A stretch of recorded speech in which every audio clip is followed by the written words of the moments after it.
La sal es hoy en día un artículo abundante y común en la vida diaria, pero durante siglos se lo tenía por un bien preciado y hasta precioso. Se trataba de un ingrediente indispensable en la alimentación y sobre todo en la conservación de productos frescos como el pescado. Servía como remedio medicinal por su capacidad cicatrizante y en la industria servía para el tratamiento de pieles y cueros o para fabricar jabón y tintes, entre otras utilidades. Todo esto además en el plano físico, en el plano material, porque en el metafísico se le atribuían poderes especiales. Dado que nunca se pudre ni se corrompe, se consideraba un elemento eterno y puro, lo cual le capacitaba como eficaz amuleto para ahuyentar a diablos, brujas y demás espíritus maléficos. La trascendencia económica de la sal explica que en torno a ella se generasen guerras, un poco como sucede hoy en día con el petróleo, y que existieran rutas de la sal, igual que las hubo de la seda, para un comercio próspero a escala internacional. Aquí en Tierra Vasca ha habido varias poblaciones productoras de este mineral, siendo sin duda la más importante Salinas de Añana, al sur de los valles alaveses. Un lugar con un denso pasado y una localidad reconocida modernamente como uno de los ejemplos más representativos a nivel mundial de la historia y la evolución del llamado oro blanco. Así que hoy de sal y de las Salinas de Añana concretamente vamos a hablar en nuestro espacio de Eusko Ikaskuntza. Juan Aguirre, Arratsaldeon. Arratsaldeon, Eva. Y lo vamos a hacer además con quien más profundamente ha estudiado el Valle Salado de Añana, que es como se llama este lugar, ¿verdad? Y se trata del arqueólogo e historiador Alberto Plata, doctor en Historia, quien precisamente se doctoró el año 2008 con una tesis sobre la génesis del Valle Salado, y es un tema además al que ha dedicado pues muchísimos artículos, trabajos de divulgación, estudios, etcétera, y ha dirigido las últimas campañas arqueológicas, de modo que conoce al dedillo la situación de los conocimientos arqueológicos e históricos sobre el valle, de cuya fundación Valle Salado de Añana, además es responsable de Cultura y Comunicación. Entonces, si te parece, Eva, saludamos a Alberto. Hola, Alberto. Arratsaldeon. Arratsaldeon, Alberto. Entonces, hablamos de arqueología y resulta que las campañas arqueológicas en las que usted ha participado confirman que en el Valle Salado se viene produciendo sal de forma ininterrumpida desde hace al menos 6.700 años. O sea, esto además supone un caso único en el mundo. Si le parece, Alberto, vamos a empezar por la explicación geológica de este fenómeno. ¿Cómo puede darse semejante concentración de sal en un espacio relativamente tan limitado? Estamos hablando de 13 hectáreas. Sí, más lo que sorprende a la gente cuando viene a visitarnos no solo es ese tamaño en las 13 hectáreas, ¿no? Sino que miran alrededor buscando el mar, ¿no? ¿Dónde está ese mar que dio esa sal? Sí. Y en realidad no se ve ahora ningún mar, está muy lejos, pero sí que lo hubo hace mucho tiempo, hace más de 200 millones de años. En esas fechas la Tierra era diferente, era un único continente y resulta que toda la mitad este de la península estaba bajo el mar. Con el tiempo ese mar se fue secando, se fue transformando la tierra y resulta pues eso, que la sal de ese antiguo mar se secó y quedó enterrada más o menos a unos 2 kilómetros de profundidad. Bueno, la verdad es que es curioso porque ya cuesta hacerse una idea de cómo era el mundo en ese momento, pero que haya durado esa sal durante tanto tiempo, bueno, ya decíamos que es un elemento que ni se pudre y que perdura muchísimo tiempo. Sí, porque además es la calidad de la sal, ¿no? También es uno de los aspectos que tiene el Valle Salado, que esa sal no es una sal que esté ahora contaminada por absolutamente nada, sino que es la sal pura de hace 200 millones de años que está saliendo a la superficie. Y en las salinas que no son de costa, sino en las de interior, como esta, por ejemplo, que estamos hablando de Salinas de Añana, normalmente para obtener la salmuera suele ser necesario excavar pozos. Esto lo hemos visto, cómo se saca la salmuera de pozos subterráneos, por ejemplo, ahí en Salís de Bearn, al lado de Zuberoa, una localidad preciosa del Bearn. Sin embargo, en Añana, Alberto, el agua salada brota a ras de superficie. Esto es una característica propia. Háblenos de esta característica y del caudal. ¿Cuál es el caudal con el que sale y el nivel de salinidad? Comparado con los mares, por ejemplo, o con el mar muerto en un caso extremo, ¿qué índice de salinidad tiene esta salmuera? Pues en realidad, lo que hablábamos antes, esa sal que está en el fondo del mar no es una sal líquida, sino que es una sal sólida, ¿no? Hay un fenómeno geológico que hace que salga esa sal hasta la superficie y luego es el agua del entorno, el agua dulce, es el que se filtra por esa sal sólida y es la que hace que salgan manantiales hipersalinos. Es un caso excepcional que salgan a ras de suelo, por eso siempre lleva 6.700 años produciendo sal, ¿no? Porque es muy fácil, no hace falta excavar pozos, como decías, en Zuberoa o en Poza de la Sal, que está más cerquita en Burgos. No es necesario, sino que sale la sal de superficie. Y la sal que sale Es como yo siempre pongo el ejemplo de los cafés y los azucarillos, ¿no? Casi sale al máximo que se puede. Tú pones un café, por mucho que le eches muchos azucarillos, llega a un nivel que ya no admite más, es el nivel de saturación. Pues en el caso del Valle estaríamos entre 210 y 250 gramos de sal por litro, cuando un mar normal estaría en torno a los 30-40 gramos de sal, unas 10 veces más. ¿Y el mar Muerto?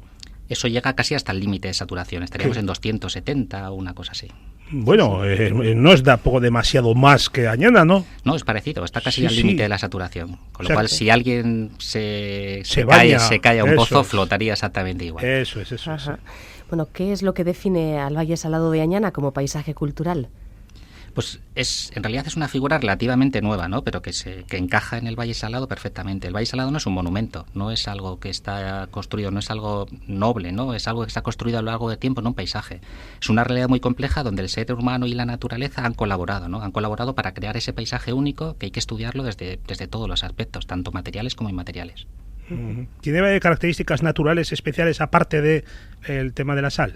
Sí, muchísimas. Esto es un mundo, porque al final las salinas no solo están protegidas por ser patrimonio, no son un conjunto monumental, sino que además están protegidas por ser un humedal Ramsar de importancia internacional. Esa sal, ese ambiente salino que hay en el entorno hace que la vegetación y hasta los propios animales que hay en los pozos sean de ambientes salinos. No tiene nada que ver con la vegetación dulce del entorno. Y en un lugar con tanta historia habrá un patrimonio arquitectónico espectacular, ¿no? Es espectacular, pero es lo que decía antes, no es algo noble, no estás viendo una catedral, ¿no? Estás viendo una catedral de la sal que es una arquitectura popular que ha ido evolucionando a lo largo del tiempo. Y lo bonito es eso, ¿no? Que ese paisaje que nos sorprende a todos, puedes ver toda esa historia. Es además de una gran armonía, eso es una cosa bastante sorprendente, ¿verdad? Todas estas, las pozas, los canales, las eras, esos almacenes que están por debajo de las eras, es de una belleza, bueno, en verano sobre todo es espectacular. Sí, es espectacular. De hecho, los grandes escritores que han pasado por allí siempre lo comparan, ¿no? Con una cantera de mármol. O sea, la verdad es que el paisaje es precioso, ¿no? Esa necesidad de los salineros por la producción de sal con sol y viento necesita superficies horizontales. Y tuvieron la mala suerte, entre comillas, de que su valle tiene unas laderas muy empinadas. Entonces los salineros a lo largo del tiempo han tenido que construir terrazas. Este sistema de terrazas, utilizando madera, piedra y arcilla, sin nada más, es lo que ha creado este paisaje tan impactante y único en el mundo. Y que además se produce una perfecta armonía entre el hombre, la naturaleza, la industria, la cultura, ¿verdad? Está todo como perfectamente cohesionado. Sí, son todos esos valores, ¿no? Y en el que no hay que olvidar ese ser humano y el saber hacer que han transmitido a lo largo del tiempo. Y luego un poco, pues eso, cómo han sido capaces de juntarse con la naturaleza para construir el paisaje y no destruirlo, ¿no? Sino ser un ejemplo de sostenibilidad. Sí. ¿Y cómo es eso de que durante siglos ni siquiera se generaban materiales de desechos en esta actividad que habrá sido especialmente intensa, además, en muchas épocas de la historia? Sí, es intensa, pero volviendo otra vez al fenómeno geológico del diapiro, el origen de todo, el diapiro les da todo lo que necesitan los salineros. El diapiro, perdón, Alberto, sí. Es ese sólido de sal que hay en el fondo, ¿verdad? El diapiro es el fenómeno geológico que hace que surja la sal desde el suelo hasta la superficie. Es como si mezcláramos el agua con el aceite, ¿no? Siempre flota. La sal lo que ha hecho ha sido flotar hacia la superficie. Diapiro, sí. Entonces, ese diapiro, ese fenómeno, la sal al subir a la superficie arrastra consigo la piedra, arcilla, lo ha arrastrado todo. Y los salineros han sido capaces de aprovechar todo lo que había en su entorno para utilizarlo en la salina. Ahora bien, ¿esto significa que siempre se ha trabajado de la misma manera? Es decir, ¿ha habido evolución en los métodos de producción durante estos 6.700 años? Supongo que sí. Sí ha habido, no muchos, pero sí ha habido. A ver, ¿cuáles son? Venga. Las excavaciones arqueológicas en ese sentido en los últimos años han sido impresionantes, porque no solo nos dicen que se puede retrasar la historia de las salinas hasta hace 6.700 años, sino que el sistema productivo que había entonces era totalmente diferente. Desde los 6.700 años hasta la época romana, hasta el siglo I a.C. más o menos, la sal no se producía con sol y con viento, como ahora, sino que se producía con fuego. Directamente lo que están apareciendo son esos salineros que aparecen, ponían unas hogueras en el suelo, ponían cazuelas, en esas cazuelas le iban echando agua salada, iban cociendo hasta que conseguían que el interior se creara una pasta de sal, que es una pasta de sal sólida. Lo curioso es que la sal se quedaba tan sólida al recipiente que tenían que romperlo para poder sacar ese bloque. Y ese bloque es lo que después se transformaba por todos los sitios. Ese sistema, esa sal de fuego, es la que ha estado funcionando en Salinas durante más de 4.000 años, hasta época romana. que es cuando se hizo el siguiente cambio en el sistema productivo. ¿Qué es cuál, el siguiente? En época romana, en cuanto empezó a conquistarse, además de forma prematura, es el siglo I a.C., los romanos llegaron, lo primero que hicieron fue pues apoderarse de esta fábrica de sal que tanta importancia tenía entonces y transformaron. Fue en ese momento cuando empiezan a aparecer las primeras eras de evaporación. Directamente dejaron de hacer sal con fuego y empezaron a hacer sal con sol y viento, con lo cual es el momento en que la arquitectura de la sal es el inicio de la arquitectura de la sal que vemos ahora, esa arquitectura de terrazas. ¿Y ese es el que ha durado hasta hoy?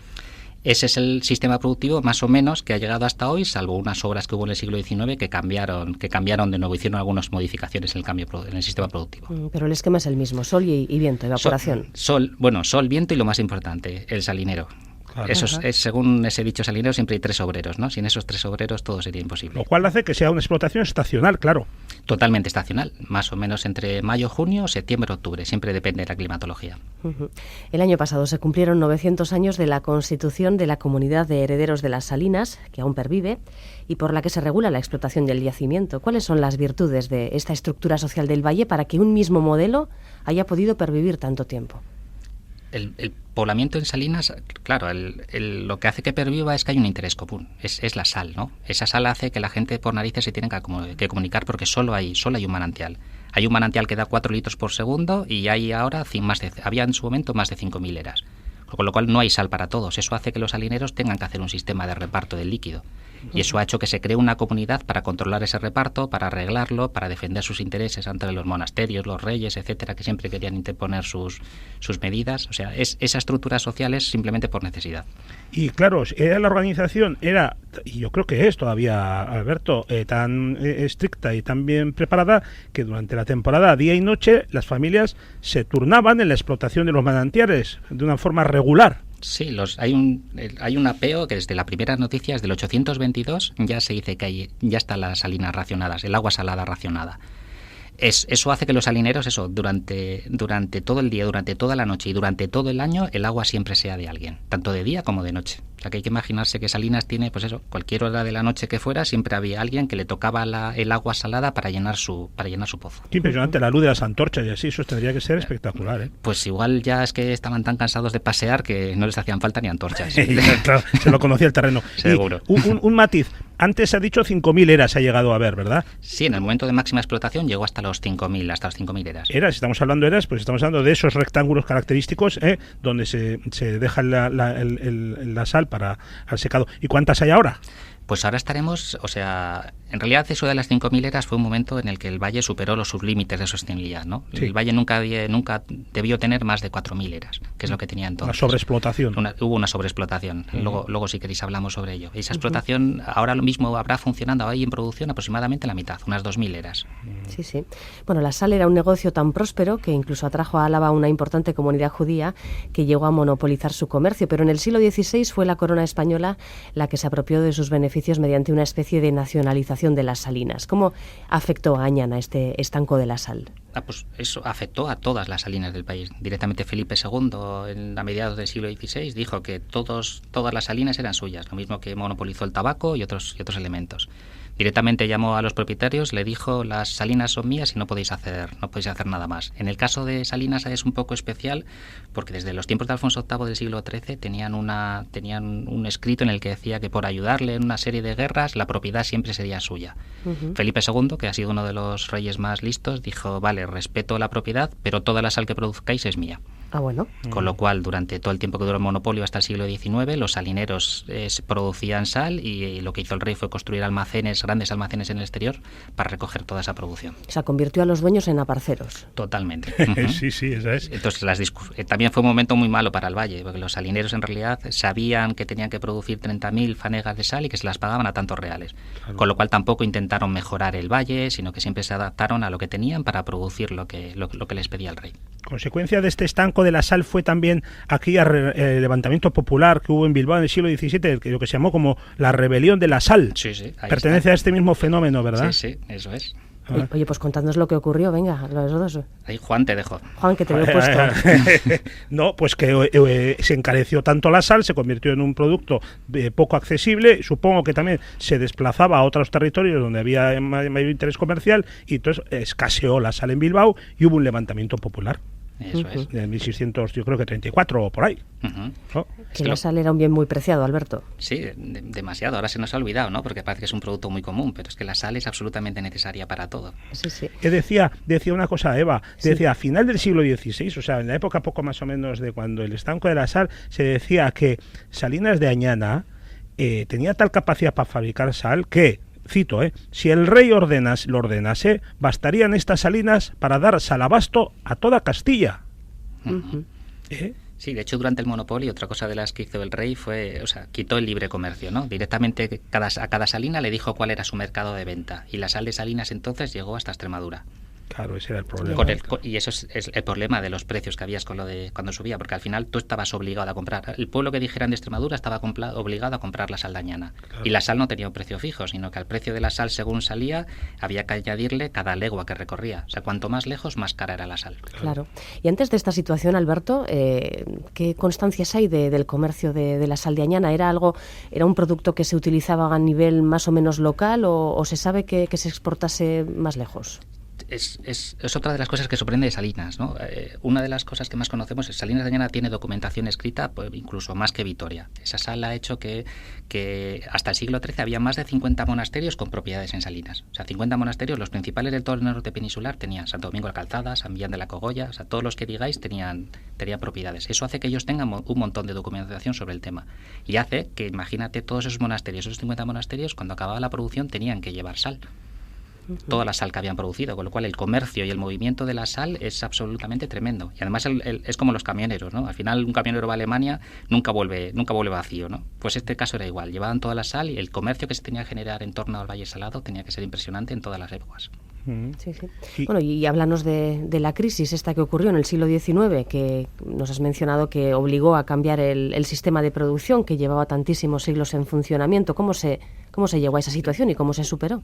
Pues desde época de los romanos, casi 1800 años, hasta el siglo XIX, principios del siglo XIX, se estaba produciendo un sistema que era riego.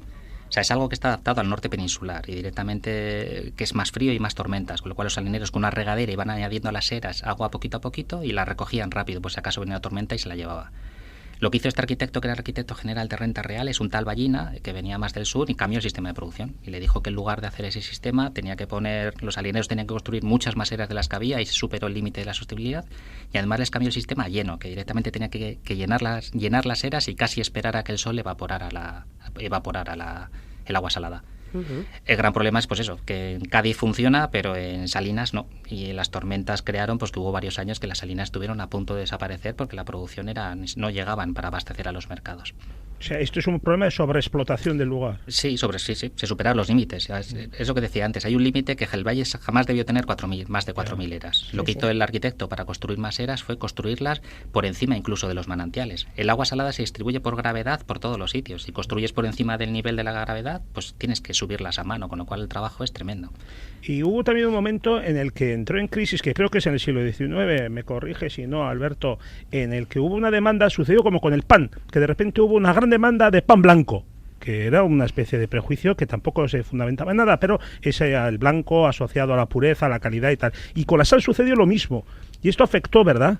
Sí, bueno, cuando hablamos del arquitecto no todo lo que hizo fue malo. Aparte de construir y superar los límites de sostenibilidad, lo que fue uno de los sitios donde se experimentó para crear sal blanca. Hasta entonces la sal se producía sobre tierra, con lo cual la sal era oscura. Hay documentos que hablan que van los carreteros con sal, se paraban en un camino, lo llenaban de tierra, movían y en lugar de 100 kilos llevaban 200 de repente, ¿no? Era tan sucia que no se daba cuenta. Claro. Lo que hizo el arquitecto fue, sobre la capa de arcilla que se producía, puso piedra, puso cantos rodados y eso hizo que la sal de entonces fuera blanca. De hecho, fue un producto tan blanco que los salineros lo llevaron a las exposiciones universales de Londres, de París, incluso recibieron varias menciones por la calidad. Qué curioso, ¿eh? O sea que eso es sal, para nosotros sal y blanco son conceptos asociados, pero no siempre ha sido así. No, es algo muy reciente. Sí. De hecho, ahora las sales de colores están de moda, Alberto. Sí, bueno, y la sal gris de Guerán es famosa, muy famosa allí y en realidad es sal sucia por la arcilla. Claro, fíjate. De todo este proceso, al final, Eva, yo me quedo con un concepto que en algún escrito de Alberto he leído que me parece muy interesante, que es la resiliencia del valle, ¿verdad? Esa capacidad de siempre de superarse, de adaptarse a los embates de la vida, ¿eh? Ese yo creo que es uno de esos atributos universales, ¿no? Eso es como los salineros, el paisaje han sabido adaptarse y como todos los problemas, da igual que hayan sido en época romana, que haya sido el cambio de producción, el arquitecto del XIX o la crisis del siglo XX, ¿no? Cuando las salinas ya decayeron. Siempre el valle ha sabido adaptarse a las necesidades y de hecho ahora pues es lo que es. Es un centro de producción y un centro de actividad turística, que no está nada mal. Sí, pues ahí está, ¿no? Pues como fábrica de sal en su momento, como sal es produciendo cantidad y no calidad, no tiene sentido. Entonces se ha cambiado el sistema, ¿no? Ahora se produce con calidad y luego la opción es pues vincular esa producción con todas aquellas actividades que sean también sostenibles con el paisaje para obtener un rendimiento. El beluga, digamos, de la sal es la flor de sal. ¿Qué es la flor de sal? La flor de sal también es un invento nuevo, ¿vale? Los salineros antes las flores de sal lo que hacían es deshacerlas. Cuando se pone la salmuera encima, la salmuera al sol, lo primero que se crea sobre la superficie son esas flores de sal, que son unas escamas que están flotando sobre la superficie. O sea, ¿son cristalizaciones? Eso es la primera cristalización de la salmuera, que está flotando en la superficie. Antes los salineros la tiraban al fondo porque les interesaba producir mucha más sal. Ahora lo que hacemos es con un rodillo colador, con una herramienta, lo que se hace es pescar antes de que caigan a la superficie. Y es el beluga de las sales. De mucha calidad, ¿verdad? Sí, de muchísima, es la primera sal que sale. Por eso en el mismo proceso se producen diferentes tipos de sal, que eso es muy curioso. ¿Y también hacéis sales de colores, por cierto, Alberto? De colores, más que de colores, de sabores. Al final hay sal, sí, sal con especias, sí. Ahora la más famosa también es igual la de sal de Himalaya, ¿no? Sí. Que al final también no es que le añaden el color, sino que es una impureza porque es roca molida. Sí. Algo más quisiera saber todavía, Eva, si me permites. Sí. ¿Cuántos habitantes tiene en invierno y cuántos en verano Salinas de Añana? En verano crece muchísimo. La crisis del siglo XX, cuando las Salinas empezaron a decaer por todo el tema de la producción, pues Salinas pasó de tener casi 900 habitantes a tener 150, no tiene más. Pero otra de las características del valle es que todo el mundo que es de Salinas siempre sigue muy vinculado, ¿no? Sus actividades, lo que es el cachaga con esa comunidad de herederos, y o sea que el verano la actividad es tremenda, porque todo el mundo vuelve a la sal. Qué curioso. Bueno, y de cara al futuro, ¿algún proyecto que por 900 años ya están cumplidos? Ahora estamos en el 901 y mirando hacia el futuro también. Pues el futuro es otros 6.700 años de historia, ¿no? Ah, bueno, bien. Hay que ser ambiciosos, ¿no? Claro.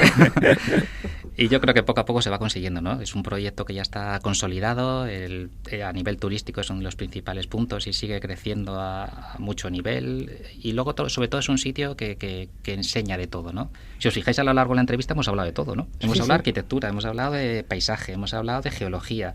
Se mezclan tantas cosas con esa naturaleza y esa arquitectura que yo creo que lo miremos por donde lo miremos, siempre tendremos algo que ofrecer a la ciudadanía. Oye, y que me comentaba antes, Juan, de que empezásemos la charla, que hacen talleres para enseñar a la gente a hacer sal. Sí, hacemos talleres salineros. ¿Y cómo es eso? Cuéntame. Pues en verano tenemos una zona preparada para ellos y se les enseña pues a los niños, a las familias, a los padres a ver cómo se produce sal, ¿no? Cómo se llenan las eras, a remover, a recoger en el momento en el que esté. Y la verdad que la experiencia es única. Sois unos salados, Alberto. Muy salados. Hipersalados. A punto de saturación. Bueno, Juan, recuérdanos más que recordarnos, cuéntanos, ¿cuál es la web del Valle Salado que nos quieres recomendar? Es que está muy bien. La verdad, está muy bien. La web del Valle Salado es muy atractiva, tiene cantidad de informaciones prácticas, hay vídeos, hay, por supuesto, todo lo necesario para poder visitar o reservar para estos talleres y documentos. Varios de los documentos escritos por Alberto están allí para documentarse y para enterarse más a fondo de esta realidad y de esta historia. De modo que yo, a cualquier interesado en el tema, desde luego, sin ninguna duda, le recomiendo que entre en www.vallesalado.com. Alberto Plata, pues nada, un placer. Otro día vienes y nos hablas más de esos yacimientos arqueológicos en los que andáis trabajando, ¿vale? Cuando queráis, será un placer. Muchas gracias. Agur, Juan. Agur.